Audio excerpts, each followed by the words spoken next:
Excite les voitures, motos et autres cartes sur le circuit de la Jamaïque à Saint-Denis pour la première édition du rallye fauteuil électrique qui a eu lieu ce jeudi 3 septembre à l'initiative de Handi Réunion avec la participation de Saint-Paul Handisport et de la maison d'accueil spécialisée de Sainte-Suzanne.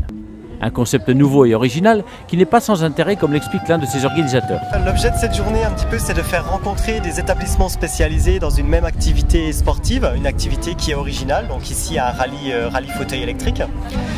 Et donc on a différents établissements qui sont partenaires à l'association Handi Réunion et qui vont se rencontrer autour de rallye, donc autour d'une épreuve de dextérité, un petit peu d'agilité, slalom, tour, autour d'une épreuve de vitesse et pour terminer autour d'une épreuve de relais. En tout cas, les compétiteurs y ont pris un réel plaisir avec plus ou moins de réussite, mais avec l'envie de recommencer. Bon, je vais faire de mon mieux pour être plus vite encore. Bon, est-ce qu'il y a une technique spéciale là, sur ce type de circuit?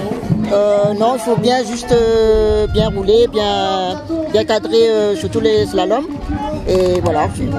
Je dirais que c'est comme à peu près une voiture, il faut bien la maîtriser. Si on la maîtrise pas bien, ben, c'est dommage pour nous et c'est dommage pour le fauteuil. Ah, c'est formidable.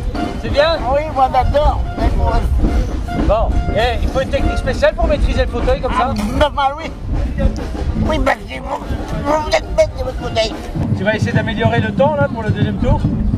Bah, moi en fait je suis pas très habitué en fauteuil électrique. Le deuxième tour ça va être plus facile, non? Ouais. Ouais, on va essayer. Allez, bon courage. Outre le côté ludique de cet événement, ce rallye a permis également de sortir les personnes en situation de handicap et de les amener à la rencontre du public. On essaye de tout faire pour que ça soit un monde de moins en moins isolé justement et de mixer les publics. C'est pour ça que sur des événements comme ça, on essaye un petit peu d'inviter toute personne et on essaye de plus en plus d'organiser des manifestations qui mixent les publics valides et personnes en situation de handicap. Nul doute que cette belle initiative sera pérennisée. En tout cas, c'est le vœu de tous ceux qui œuvrent au profit des personnes porteuses de handicap. C'est vrai qu'on souhaite renouveler cette épreuve parce que c'est vrai qu'il y a du monde, les gens sont là, les gens sont contents. Donc l'année prochaine, voir un petit peu ce qu'on peut améliorer, certainement. Il n'y aura pas forcément beaucoup plus de concurrents, on ne cherche pas à avoir une masse de concurrents parce que c'est difficile à gérer.